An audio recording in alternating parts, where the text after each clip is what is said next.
I'm Bobbi Fischer, and this is my Aesthetically Awkward Podcast, a show where we dive into all things aesthetics, health, wellness, entrepreneurship, and everything in between. This podcast is for informational and entertainment purposes only. It is not medical advice. Please consult your own healthcare provider before making any decisions in your personal health journey. Now let's get into it.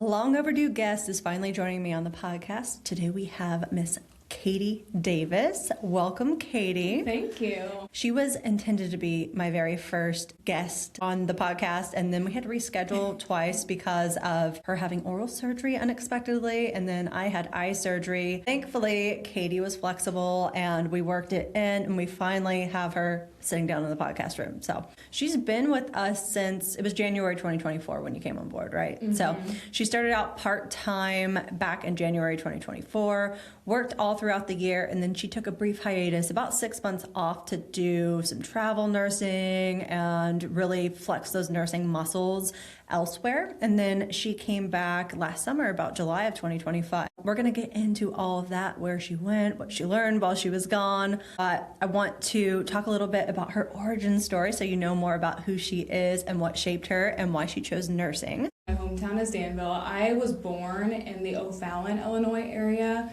kind of close by St. Louis, at Scott Air Force Base, but I moved here when I was 4. So I didn't know that. Yeah, okay. Danville is my hometown. I've been here since I can remember. So I went to Christian schools originally, like for preschool and up until 6th grade.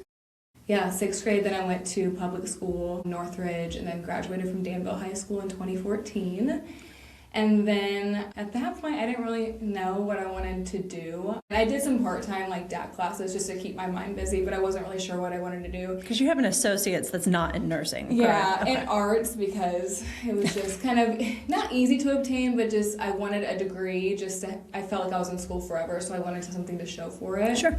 I didn't do anything with that, of course. I did like my prerequisites at DAC, but if you asked me what I wanted to do like years ago, I wanted to be a dancer, 100%. I wanted to go to Juilliard and professionally dance and be in music videos and all the things, but of course that takes lots of money and lots of dedication and time. So I ended up still dancing until like my mid-20s. I was going to say, you were trained professionally, right? You danced regularly throughout high school. And yep, that was my jam, and I still love it and still miss it a little bit, but I can get into it later on. But as far as nursing, the science is obviously cool and great to know. The skills are great to have. If the world, blew up tomorrow, we ended up in war, I'm always going to have a place to be.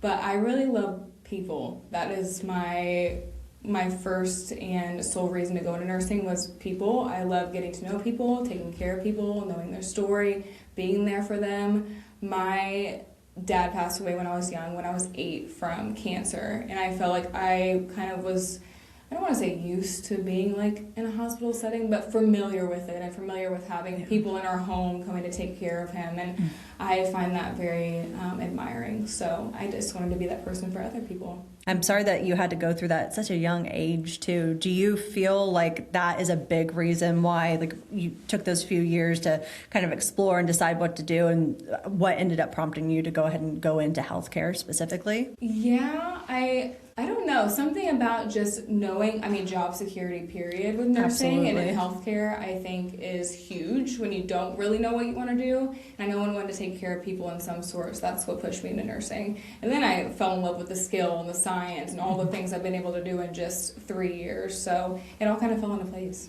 So what made you decide to kind of, take a side path and end up in aesthetics? Love it myself. And transparently, I came to you for weight loss purposes after I was postpartum with my daughter and done breastfeeding. So I met you that way. And then I've always loved lip filler and even like makeup and skincare really young. Like I was the one in high school people like asked to do makeup for prom and homecoming. I really was into that young. And I feel like that kind of like blends into the aesthetic world now, of course, with medicine and skill set. But I think that I just knew how it made me feel when I got certain services done and how big of an impact it could be, even the smallest things. Just like a half a syringe, a lip filler, even a little bit of tox here, a facial. I just know the confidence it brings. And the hospital's pretty sad. As far as, I mean, I started my nursing career in med-surg. I don't regret it. I think I learned a lot just having the repetitive type of patients I was seeing every day and the repetitive medications I was passing. And I do think it's a really good foundation to start in. I don't think you have to, but I think for my path it worked out really well. And it's not happy. It's not a happy time. People are at their sickest. They're definitely at their most vulnerable. Yeah, I was exactly going to say that. They're vulnerable. They're not the nicest, and not because they're mean people, but just because they, are in pain or they just want to feel better. They're away from their families. And I, going back into why I went into this, I like to be the bright light. I like to be the person they can open up to and trust and feel warm and good with. So I'm glad I started in med-surg, but aesthetics is happy every day, honestly. And it's just a different light. I don't feel like dread coming here every day, which I didn't always. I've worked in a couple different places, and it wasn't always like that. It's definitely the people you're around. But this is usually one of the happiest days for people. People are looking forward to these appointments. I know personally how, some of these services feel because I've done a lot of it, so I'm able to speak to it confidently and know that they're going to leave happier and more confident, and they're not at the sickest day of their lives. So It's just a completely different path, and I'm glad I've experienced both. And there's no saying I won't go back to the other side. I still have lots of years of my life yet, but I am very happy where I am right now. It brings me a lot of joy. I know you had the associate's degree, and then you went to Lakeview College of Nursing for a 4-year degree. Did becoming a nurse injector or an aesthetic nurse ever cross your mind at that point? Yes. Okay. Actually, the first day when it's go around the room and introduce yourself and tell me why you got into nursing. And my story is always the same. The people brought me to nursing. I want to take care of people. But I originally said that I wanted to do aesthetics to be able to do laser tattoo removal. That was my first thing I wanted to do because my now fiance is a tattoo artist of 9 years, and we always wanted to collab in some sort. We've always talked about having something together. So I'm what is better than me removing people's crap tattoos from years ago or that were done in basements? Been there. Yeah. But unfortunately. We wanted that collab, so that was the first thing I said, and of course I feel I got the side eye first day, oh my god, she's in nursing school to do aesthetics, eye roll. But I didn't care. I really didn't care. I'm still learning the same things. I'm obtaining the same 4-year degree, doing all the things you're doing, and I really didn't care. But that is where my plan was, we're going to do this, I'm going to get this degree, and we're going to be able to tag team, which is still, of course, a goal. You're still using some of those skills. Obviously, you're not titrating life-saving drips or doing any extensive wound care, but you do need to know how to react in an emergency situation. You are collecting blood almost daily here. You are starting IVs. So you are still using some of those traditional skills. So there is a lot of judgment. I get that too. Even if I go to my primary care provider's office and they ask what I do, and I'll get some sneers or eye rolls. Oh, yeah. I'm that's super I get sweet. that a lot. They're oh, you just do that? Yeah. Just? Yeah. What? I do a lot. I'm a busy girl. Yeah. come shadow. Exactly. Okay, yeah. We stay on our toes. We do. We have a good time, and yes. I love the team that we've built, but it's not always easy and slow paced. It can very much be a fast paced job. So. You have to be on your anatomy and know where things are. Bad things can happen. People just don't get that. You get all butterflies and unicorns. And when you went through nursing school, you were pregnant, right? Yes. With your second kiddo? Yes. So what was that like trying to, because were you still working at that same time? No. Okay. No. Luckily you were in bed. Yes. So, shout out to my man. You need a strong person in your corner to do that. I was doing a lot, and I'm so thankful that I did not have to work during that time. I found out I was pregnant right before I got accepted into the nursing program. Oh my goodness. And I was oh, here we go. No turning back now. I'd already told Blue Cross Blue Shield I was done. I'm starting nursing school. We're doing it. It kept me on my toes. I don't think that, people are how'd you do it? I think I was the only pregnant one in my class. I think somebody towards the end might have been pregnant, but it kept me on my toes. It's more to motivate me. I had a toddler at the time. Toddler, 4. Yeah, 3, 4. That's still toddler. And he's amazing, and he's such a good helper. But as far as like the workload, the things that were the hardest were clinicals. I was nauseous. I was sick every day. Smells. Sights. I'm sure that was wound hard. care was probably not fun. No, it was hard. But all my professors were very accommodating and understanding. And if I had to step out, there was no judgment for it. They understood. Even in class, if I wasn't feeling well, as long as I did my testing and my work, it really wasn't an issue. It motivated me 100%. I had no thought in my mind, I can't finish this or I can't do this. It was always, okay, what's next? It was one thing at a time, which is kind of how I do life anyways. I try not to think too far ahead because then I'll get stressed out and overwhelmed. But if I take things one day at a time, one thing at a time, one task at a time, I'm able to really knock it out. And that's what I did. And then it worked out perfectly because I had her a little early, 2 weeks early. I had flu A, so I was very sick. Oh my gosh. I was so sick. In nursing school, yes. Pregnant, about to deliver with influenza. Yeah. And I didn't know I had flu A. I went in for a regular checkup. My heart rate was skyrocketed. They called me back in. Anyways, they were saying, you're having contractions, you're having this baby. And I'm like, oh my gosh, I didn't expect this. Had nothing packed, whatever. Second kid, I'm good. But I ended up having her the first day of spring break. So I had that week, and then I went back to school. And again, my fiance was able to, he has his own work schedule that he creates, and he was able to stay home with her when I went to class, and then when I was done, he would work later hours, and it worked out well. So I'm glad that you had a supportive partner, because there are some people who just don't have that at home. They don't have that support system. So good for Jet. Yeah. He's a good man, Savannah. We love that. Yeah. You said that you used the pregnancy as motivation. At no point you never thought, hey, I've got to drop out. I've got to quit. I can't do this. I need to go back to my job security at Blue Cross Blue Shield. You knew that you wanted this and you weren't going to let it stop you. You feel like that is something that you're instilling in your kiddos as you're raising them, that you don't quit, you don't give up, you got to work for it, you can do it.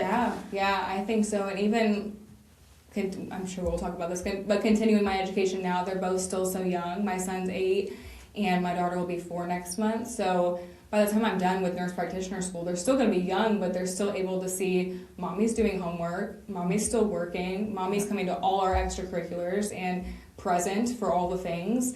So I really like being well-rounded, and I like our chaos because it really, it fills my days, it fills my years, it fills my weeks. It's everything to me, and I like being there, but handling my own business too, because I'm my own person besides being a mom, and I want them to see that too. Absolutely. You have to be able to take care of yourself, and you have to have those goals and those ambitions. And it's important for them to watch you make those accomplishments happen. That's going to motivate them to do that later in life. I love that. Well, let's go ahead and talk about nurse practitioner schools. What made you decide to go back and get your degree? What track are you in? Where are you going to school? Give us all the details. Yeah, so I'm going to Purdue University Online, so Purdue Global is what they call it. I always get to a point in life where I'm like, okay, what's next? I want to learn more. Not that I'm unhappy with where I am. I'm very blessed and feel like I'm learning every day here in this environment, but I like to work my brain a bit and challenge myself. I knew I wanted to break a little bit after bachelor's degree, but now I'm ready. So I'm going back for my FNP, so family nurse practitioner. I like the clinic setting, so I feel like it'll really work well for me. I know, like in Izzy's podcast, she talked about not wanting to do pediatrics. I want to do a little bit of that, and I think in a different life, if I ever had to switch up my career, that I would maybe do pediatrics solely. So I would like to be well-rounded and not just focus on the geriatrics and whatnot. So family nurse practitioner role, right now I'm in my core classes, so lots of APA writing, research papers, theories, things like that, which is fine. It's just not super into the nurse practitioner role yet. That'll happen this summer, and then clinicals will start this fall. So I'll have to seek out my own sites. Of course, with family nurse practitioner, it's well-rounded. I'll go to women's health, pediatrics, geriatrics, all the things. So yeah, you're going to have to find preceptors across the entire lifespan. Yes, exactly. Hopefully I can do some here too. Well, if they'll let you, of course, you'll be able to do that. Yeah. Do you have to do any hospital clinicals, or is it all just primary care in the office? I believe all primary care in the office. Okay. I wasn't sure how that worked, because I know there are a lot of F&Ps that work as hospitalists still, so I wasn't sure if you had to do a certain number of hours in the hospital setting during the program. Might be able to, and me working at Carl for a bit, I wouldn't mind going back there. I loved Carl. I love the staff. I love the doctors there. So I wouldn't mind going there if I needed to. So we'll see. Hopefully not too far, but I wouldn't be opposed to it just for the experience.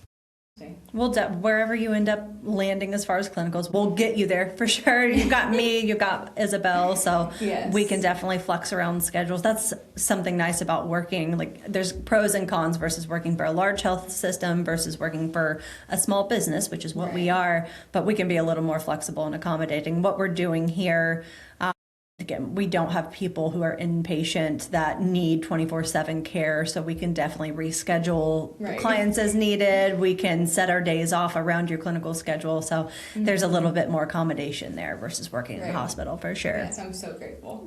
Well, and being able to make sure that you're getting to all of your kids' things as well. Right now, we've got the benefit that our kids are in preschool together. Yes. But even next year, there's going to be different Christmas programs and things of that nature. Like, I'm not going to miss any of that for Alea's kindergarten year, and I wouldn't expect you to miss that for Prince or for Sasha. Yeah, no, I love being able to go to those things, and even the small things, the bedtime, the getting them ready for school. I'm so blessed. Exactly. We're home with our kids every evening. I mean, there's no need to miss out on those milestone moments, and there's definitely no they need that. They need that routine, that consistency. So I feel like our kids thrive when we give that to them. So you took a break to do some travel nursing it would have been last winter into summer for about 6 months, January to June, give or take. Tell us about that experience. What did you learn, and what made you ended up stepping back away from travel nursing? So I started my career here in town as far as nursing goes, and I felt like on the med-surg unit that I was on, I wasn't getting to use all the skills that I really needed to being a new nurse. If I had years under my belt and I had been in lots of codes, or I don't know, there's so many different things that I felt like I was lacking on. So I knew a mutual friend, and he was traveling, and he gave me his recruiter's contact information. I reached out just kind of on a whim, just thinking I'm just going to talk about it, see what's open, see what I'm able to do even, because I didn't have that much time under my belt as far as nursing. I think it had been maybe a year. So I didn't know, because it had changed, because it used to be 2 years you needed to be a nurse before you could travel. But I just thought I'd reach out and see. And my recruiter, the turnaround time was crazy fast. He texted me back immediately, said, I can have you a job by the end of the next week. I'm like, okay. This might be a good thing. I felt like when things fall in my lap, I feel like I need to take them or they're going to slip away from me. So I ended up kind of going through with it. There's a worksheet you fill out as far as skills that you feel competency on, and what your scope will be, because of course you're going to be floated as the traveler. So I did all that. I left the hospital that I was at, and I did a local travel contract, which just means under 50 miles. There was no stipends for hotel, Airbnb stays, gas, anything like that. It was just I would cover my own gas and my own stay, which of course I came home every evening. So did travel for roughly 6 months, and at first I was doing 4 12s a week. Insane. Never again. Never again. But I ended up going to Urbana for local traveling and did a med-surg floor. Well, it was considered observation, which is comical because none of those patients were observation status, but sure. They were very sick, and I loved it. Something about the energy of that hospital, people were positive. You walked in, they're like, hey, whatever you need, let me know. It was contagious how positive the people were, and that's something I was not used to. So it really motivated me to be a really great nurse, honestly. And I, experienced my first codes at that hospital. I had never experienced a code before. My first chest compressions, my first NG tube, just so many things I hadn't done before that I felt like I really needed to feel almost accomplished and feel like I was really making a difference. So I'm very grateful for that experience. I wanted to take the summer off with my kids, so I ended up just finishing my contract end of May, and I stayed home for a little bit of the summer, and then that's when we reconnected, and I was like, this is where I belonged. But Yay. yeah, but I appreciate it, and I have friends now from that hospital I was at that I talk to every day, so super appreciative of the experience, what I learned, and the people I've connected with, but I am happy to be back here. Well, we're definitely glad that you came back. I mean, sometimes you need to step away to clarify what it is that you want to do with your career. And I mean, with nursing, like, the sky truly is the limit. There are so many things you can do. If you decide that you can't do patient care, or you have an injury and you need to take time off, you could always go back and do something like working from home or in an office. So there are different ways that you can use that license for sure. But there's something to be said about going to a larger hospital and getting those experiences. Working in a smaller hospital like we have here in Danville, like you mentioned, if you were towards the end of your career, you already had all those skills under your belt and you're going to be in that particular setting, that's one thing. But it is harder for a new graduate nurse who hasn't been shown all of those things to walk into that setting and not have somebody working with them one-on-one to teach them. There are things that you cannot learn on your own. You have to have a preceptor with you showing you how to do it. So I'm honestly very happy that you took that initiative to take that contract and that you went out there and you learned those skills. That's something I'm grateful that I had at the beginning of my career. I did an ICU residency and I was able to have a structured program to train me. Good for you for going after it and getting the skills that you wanted. Do you think you'll ever travel again? Maybe when the kids are older, like summertime, that sounds ideal. Yeah. Because Jet can kind of pick up and do whatever. Like if he wanted to do a guest spot, somewhere, of course he'd have to let them know in advance. But once the kids are older, he can kind of come with us and it would work out that way and like we wouldn't need childcare. Yeah. I think I would. Yeah. Just, I don't know. It's kind of, chaos is fun sometimes. So you would take a real travel contract then, not that it's not real, but you know what I mean? Like where you're actually going somewhere with a stipend, they're putting you up in a hotel room, not just within 50 miles. It's funny because when I travel, I call myself a fake traveler. I'm like, you guys. I'm actually local. You're going to see me again. It's fine. But yeah, I think I would. I'd probably go like West Coast or something. Yeah, I was gonna say I've got a couple of friends that I worked with in the ICU that took travel contracts to Hawaii, and they like they re-signed and ended up staying there for a year, and it was the best experience of their life. Yeah. So, in another life, I would do something like that, but I could never, obviously, unless I decide to sell. But I love what I do. I absolutely, I adore it, and for the same reasons as you. Like, I had enough experience of seeing people die, seeing people at their sickest, working in the ICU, working in palliative care, in hospice. It's soul crushing to do that every single day. It takes a special person to be able to continue to do it. And I admire the colleagues that I had that are continuing to do that to this day, but it couldn't be me. I had to take time away from it, and I found something that I absolutely love, that I'm great at, I'm passionate about, and I get to be the light in people's day. People tell me, they come in, you're the highlight of my day, and that makes me feel phenomenal. Yeah. You do a fresh set of lips, and they look in the mirror, and their eyes light up, and they can't wait to take a selfie and send it to their best friend because they feel so good. Like, there's nothing better than that. No. And there's no limit here either. I mean, we talk all the time about like what's next, what are we going to bring on, what's absolutely, new. Absolutely. So it's never linear. So let's talk about what we do here then. What are your favorite treatments to perform? There's so many lately. I love injectables. I love a good talk session. Oh my goodness, yes. I love fillers and I love lips and all the things, but talks I love it. I think it really changes. I don't know. Maybe I'm biased. I don't know. It enhances your skin quality too. Yeah, I think people come in and they'll say, I want my forehead to look like yours. And I'm like, yes, let's do it. And it doesn't have to be a whole lot. We can just do a little sprinkle. If you're new to it, a little goes a long way. And you can just test it out, see if you love it, you'll love it, and then we can do more. Yeah. Some people want natural movement, others want fully frozen, like me. I don't want to move. Yeah. I don't want to move. I don't want you to tell that I'm happy. Yeah. But some people want that natural movement. That's okay. There's different flavors for sure. Do you have a specific brand that you're loving injecting right now? I'm actually loving Lativo, and I love Dysport. Yes. Dysport's my girl. Yeah.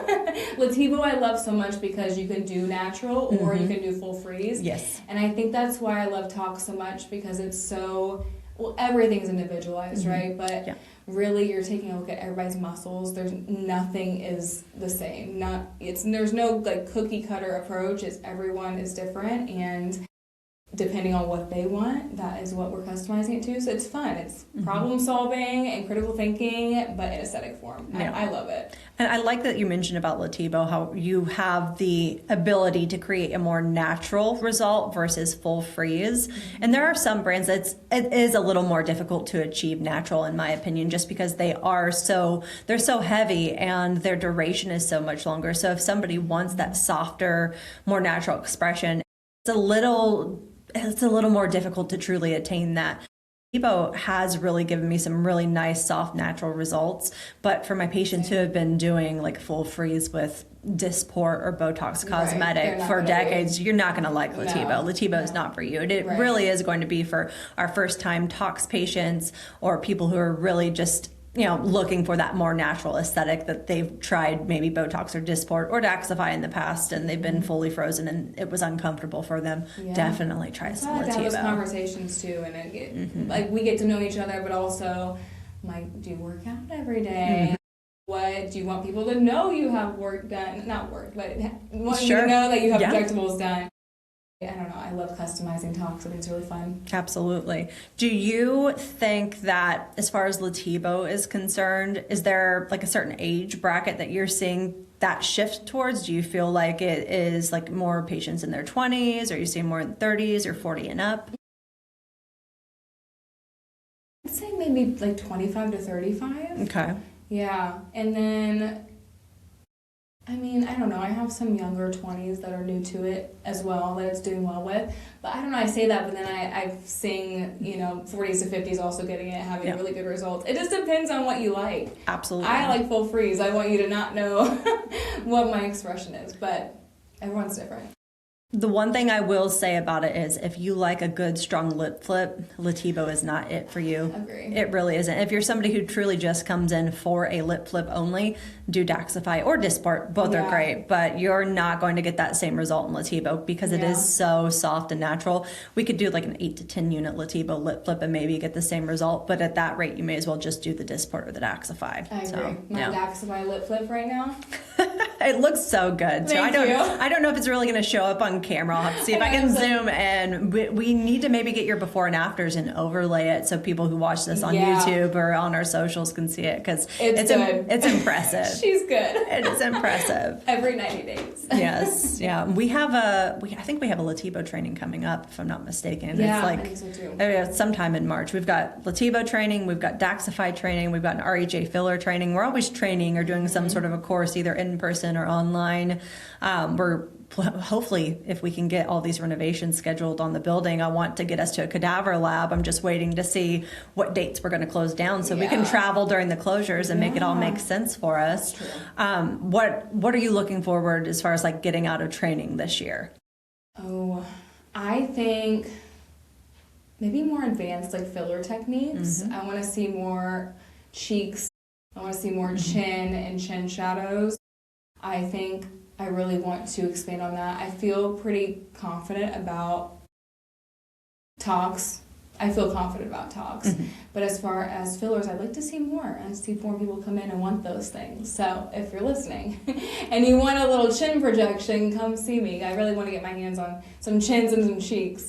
Katie is accepting new faces in her chair. Yes. And you have that advanced RHA training. So we are bringing in a third-party trainer. Shout out to Jennifer Lieb at the Lively Aesthetics in Monticello. Anybody local to us has probably seen her on social media. But she is a national national trainer with Revance, the manufacturer of RHA. So that portfolio we have been playing around with in clinic since last summer, and the girls are doing an advanced facial balancing training with her on March 11th. So I'm very excited for you to learn those skills. We've done a little bit of that together, and of course, like, there are webinars and things of that nature you can catch, but there's nothing like training one-on-one with somebody who's been using a particular filler line for years. So it's going to be excellent. And then as soon as you guys do that model, you're going to inject my face. Can't wait. Yeah, I'm so excited. I can't ethically inject myself. Katie has done my lips most recently. We're going to be glazing those over again, and then, I don't know, maybe a little chin, definitely some cheek and temple. So we're going to full send it. Let's do chin. Yes. Let's do all the things. Yes, all the things. Yeah. So we've established your stance on injectables. You are pro-injectable. You've been doing quite a bit of PRP here lately, though. Like, I've seen that on your, on your books. Tell us about PRP. What are you liking about it? What are your patients getting as far as results? Tell us all the things. I think that PRP feels better for people because it's not a synthetic filler put in your face. I think you can't come into it thinking you're going to get this full dramatic volume with it, but it's more about preserving and preventing. Loving it under the eyes. People who are like, I'm so hollow under the eyes, I have darkness under the eyes, my makeup's not looking good, my concealer's creasing, whatever the case may be. I'm probably not going to recommend filler under the eyes, so you'll look a little bit more puffy. I just had a conversation earlier with somebody about this. I'm recommending PRP, and people are loving it, and the feedback I'm getting is my makeup looks better already after just one session. So I have, a couple of clients that bought like the 3-session packages that are coming in, and a couple others too I just did. So I'm loving it. I myself got it, and we glazed it all over my cheeks, my temples, chin, and then chin shadows. And I want it again too. So whenever you're ready, put me on your Wednesday. We need to take a look at our calendars and do another staff treatment day. I know in March I'm having Isabel sandblast my eyelids off with the CO2 laser. I don't know. Yeah, Katie is not a fan of anything to do with the eyes, so I don't know if she'll be able to be in the room for that bit or not. So probably not. I'm gonna have to call somebody else to come in and record it for social media. Any eye trauma, I'm not your girl. But as far as PRP is concerned, I really like it too. I mean, full disclosure, it's not super comfy to receive because it does sting a little bit, but that is your body's natural inflammatory response. It is creating an intentional injury, an intentional inflammatory response. It is recruiting your immune system to stimulate growth factors, collagen, elastin. So it is meant for somebody who is younger, who's healthier, who lives a fairly clean lifestyle, who stays well hydrated. It's not going to perform well in folks who are a little more mature, who eat lots of fried foods, have high cholesterol, who don't take very good care of themselves. So there is an appropriate candidate for it. But our younger patients or our healthier patients overall who are really active and hydrated and eat a pretty clean diet, the results that you can achieve from it are pretty phenomenal. Like Katie said, it's not going to be like coming in and getting a full facial balancing session with 5 syringes of filler, but it's not synthetic. It's just this liquid substance that we're injecting back into you to improve your skin quality and give you a little bit of natural collagen and natural volume without pumping you full of anything fake that's going to bog you down. And if you've seen somebody who's had poorly placed filler or too much filler, they get that waterbogged, puffy appearance. This does not happen with PRP. And Katie's very skilled at injecting it. She gets compliments almost every day in clinic that she has such a soft hand. So my favorite compliment. Yes, so it is wonderful because I think everybody, even those of us in healthcare, have had that experience. We've either had our an IV done, we've had our blood drawn, and the person was rough and didn't take their time. So there is something to be said about working with somebody who actually cares about the full experience for you too. So what should somebody expect when they come to see you for PRP? What's that appointment going to look like? You'll come in for a blood draw first. So we have an in-house lab here. Draw your blood, which if you have great veins, takes 2 seconds. So we want to make sure you're hydrated before your appointment, of course. There's no need to fast. I just say drink your water. And that we spin the blood for 9 minutes. So while it's spinning, I'll take you to the injection room. You hang out, get comfy. I'll go ahead and get that plasma drawn up, and then when I come back in, we'll do like a little bleb of lidocaine to make the entry point comfortable for you. You shouldn't feel the entry point be made. It's usually pretty comfortable. And then we use a blunt tip cannula to actually glide through the tissue and place the product. And it's not, I wouldn't say it's painful, like from my experience. It's just kind of, it's weird. It's a pressure that you can't really explain in words. And you can, I know I have a lot of acne scarring that's deep, so you can kind of hear it tear through that. Yeah. That's freaky, but as far as pain, I compare everything to childbirth, so I don't know. It's not that bad. I was just like, wait a second. I don't think it compares to childbirth. No, right? But I compare everything to it. I don't know. I think it's just kind of a weird feeling, a weird sensation. But I am very patient and understanding if you're somebody that does get like lightheaded and woozy. I've been there. Every time I go to the eye doctor, I'm lightheaded and woozy, so I understand transparently. So I will take my time. If you need a snack, if you need water, if you need to lay back, I'm flexible. It doesn't bother me, so you're always in a safe space with me. We love that. We love that. So, moral of the story, if you are in that age range, you know, like younger, maybe 40 or under, there are some more mature clients who are going to be a good fit if you're on the healthier side of things. But if you're noticing some under eye crepiness, some dark circles, just reduced skin quality, and you're wanting a little bit of a boost, or you're wanting to prevent, if you're wanting to be proactive, come see Katie for a consultation to see if PRP is going to be right for you. Mm-hmm. What else are you doing in clinic that you're loving right now? Because you know, obviously you're doing all the injectables, but as far as like microneedling, lasers, any of that, is there anything that sticks out as being a favorite? It's all good. I love it all. I could say so many things. I mean, tattoo removal is changing people's lives. Mm-hmm. It's painful. You've received it. What's your experience like? Oh God, it's painful. Yes. I'm gonna talk more about it like once we get more sessions in. I'm actually due for one. I'm just putting it off. I have a lot of tattoos, and it's by far worse than any tattoo experience as far as pain. I think it's really cool though that we offer it. I've had a lot of feedback just like from my social media where they're like, you guys do that? I've been traveling to Chicago. No need. I've been traveling to Indy, and I'm like, no, we've got it here in Danville. Come get it. Yes. It's, you know, life-changing for somebody who's, you know, was in a different spot and got a tattoo, you know, got a house tat, been there. Mm-hmm. I get it. So I like creating that safe space and doing that for people. And of course it's a commitment. It's going to take time. It's not a one zap and you're done. But I'm building relationships each appointment we have together. I really enjoy that. Yeah. It hits close to home. Yeah. And then I love the Pico laser. I think it's good for everyone. It's the best. What do the girls do? The little clap, clap. Okay. It's so good. It's so good. Well, I want to cut that. I have no idea what it means. Put that into a clip. No, that's cute. I love it. Me being a mixed girly, I get dark marks after my acne, and we just did a treatment, 2 weeks ago now? Yeah, I think so. And I had quite a bit of hyperpigmentation around my chin, and I tell you, it's bright. I have makeup on now, but it's brightened up so much. I love it. It's safe for everyone. Collagen, fine lines, tone and texture, hyperpigmentation, all things. I love the Pico laser too for the fact that we can customize it to everyone.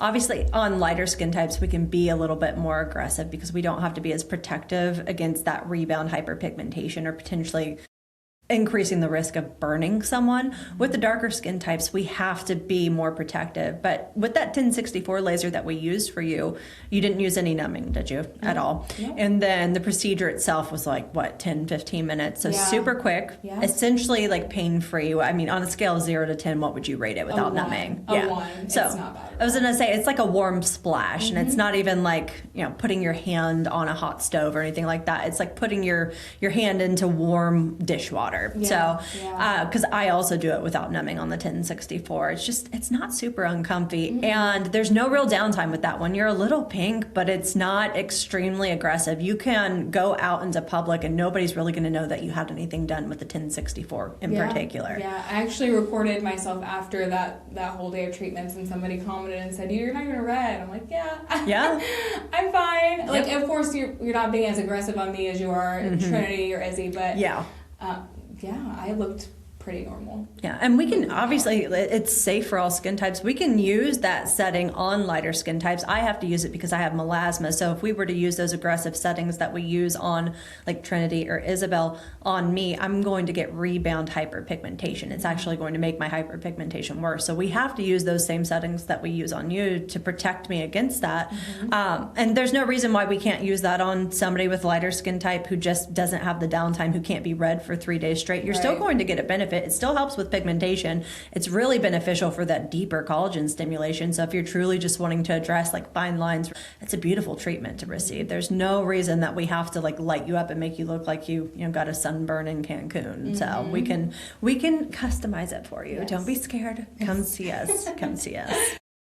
So you got yours done on a Friday, and then not even a week later, you went on vacation to New York. Yes. We have to ask about your vacation in New York. By this point, I feel like most of the people who are going to listen to this have probably seen your socials, but we got to tell the people on the podcast how that little trip went. Amazing. I got engaged. Yay! We're so excited. Yes, that ring is beautiful. He Gorgeous. did a great job. Amazing. Are you willing to share the experience here? Yeah. How did he do it? Yes. My brother lives in Brooklyn. He's been there for 30 plus years. So I like going to New York not only because it's magical, but because I get to visit my brother, who I don't really see very often. So it's always nice to visit him. So we went there not with a whole lot of plans, just visiting Sammy and eating good food, of course. We had a Valentine's Day dinner already reserved like weeks prior, because New York's crazy on Valentine's Day, just so you know if you ever want to go.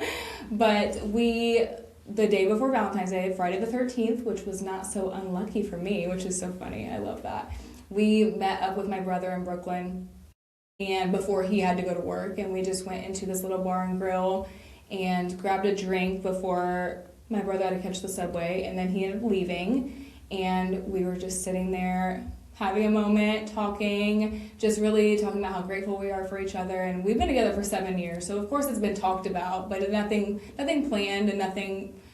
I mean, I was totally shocked, surprised. And yeah, he got down on one knee in this little bar and grill, and it was very intimate and romantic, and I wouldn't have changed it. It was perfect. That's so sweet. Of course, you had talked a little bit about it, but I didn't realize he actually got down on one knee. Yeah. So, oh my gosh. It was so sweet. I'm not one for a big show. I don't know. It's just not me, and it's not him either. So it was really perfect. I mean, the little waiters were in there, like in the corner looking at us, but it was fine. It was perfect. It was just us. And then right after we went to dinner, and he told me he wanted me to have it before Valentine's Day, but so I could wear it to our dinner, of course. But he had it on the ring on him the whole time. I had no idea. So didn't he have to do a little bit of a juggling act at the airport? Yes, for TSA, because he had to empty his pockets. I had no idea. Very impressive. So wonderful. Well, hopefully if TSA figured out what was going on, they wouldn't be rude and just just out him like that. Yeah. So I guess if they were having a bad day, they could have. But thankfully, TSA was on board. But it was perfect. Well, I love that. Congratulations again. So and have you guys set anything as far as a date or a timeline of when you actually want the nuptials to occur? No, I think summertime. Nothing rushed, but also like we're not going to drag it on because we'll do something small. Do you think it's going to be this summer then? I think so. Okay. Yeah.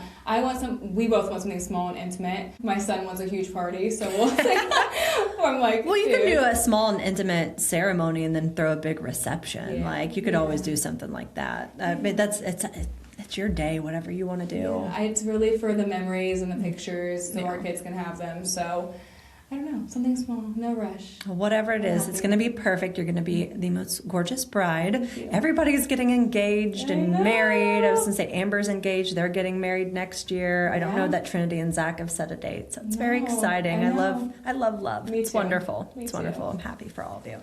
So for the next year, big things coming Katie's way. She's going to be training and become an absolutely phenomenal injector, building upon the skill set she already has. She's going to become Mrs. Katie Jansky. Yes. Look at that. I know. Oh my gosh. Good. That's exciting. Change the name on the That's going to be wonderful though. I'm so excited. Well, where do you see yourself like in another 3 years then? Is there another like skill set that you want to bring on? I know you're getting your FNP and you may want to work with pediatrics. Do you think like you're going to end up doing that like part-time or even like deciding to become a pediatric nurse practitioner? I don't know. To be so transparent, I have my mindset on being here and broadening my skills, being able to prescribe alongside of you and maybe handle chronic patients because you see more acute care. Mm-hmm. So if we could bring that on in a way, that would be awesome to me. As far as down the line, like switch up, I don't know. Yeah. No idea. I'm just here. We can definitely, like, I'm an adult gero, so I can see people, my scope of practice is 13 and up. So that's just what I'm allowed to see. And honestly, I don't want to treat children. I've never wanted to do that. Even in the hospital setting, that was never, just as a registered nurse, I never wanted to take care of children. It's not my comfort zone. It's not my skill set. So I applaud people that can. Could never be me though.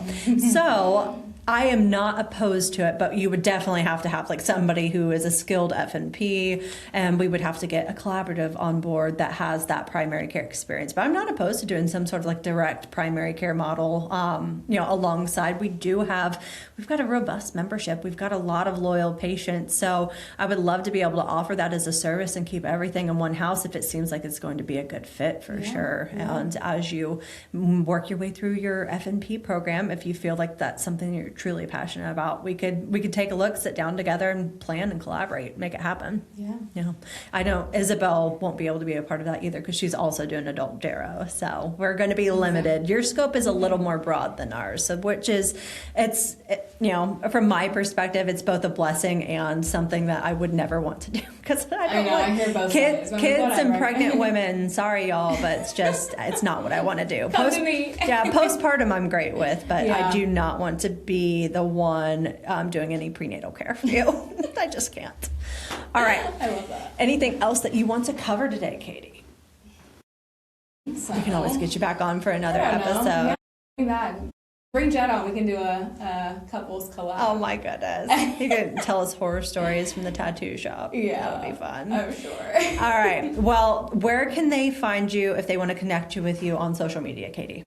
So my professional Instagram is Nurse Katie with an I, _ Luxe Lift. And then I'm on Facebook just as Kati Davis, and that has personal and professional, and that's fine. You can add me there. I show a lot of my before and afters and talk about experiences here in the clinic, so feel free to follow me on there. As far as like for booking and any questions concerning appointments or wanting to get an appointment or a consult, we do recommend you to call the clinic. And I'm sure we'll link that phone number, right? 100%. Okay, yeah, the great. show notes always has our contact Perfect. information. We'll link your socials too if they just want to take a look at the show notes over on Apple or Spotify, YouTube, wherever they happen to be listening or watching. And you can always use the link tree if you are watching this clip on social media too. So. And then I have, oh my gosh, cut that. I just said 5 times. And then I am on TikTok, and it's _ Kati Davis, and that's a mix of personal and professional. Feel free to follow me on there as well. And double _ I'll make sure that I've got that too Yes. in the show notes. Okay, awesome. Well, until next time, Katie will be back here sometime in the upcoming months. Don't hesitate to reach out if you have any follow-up questions for Katie specifically. Leave a comment on Spotify or on YouTube, and I can definitely direct them to her and get her back on here to answer those questions, or you can just slide into our DMs over on Instagram. All right, guys, we'll talk to you next week. Bye.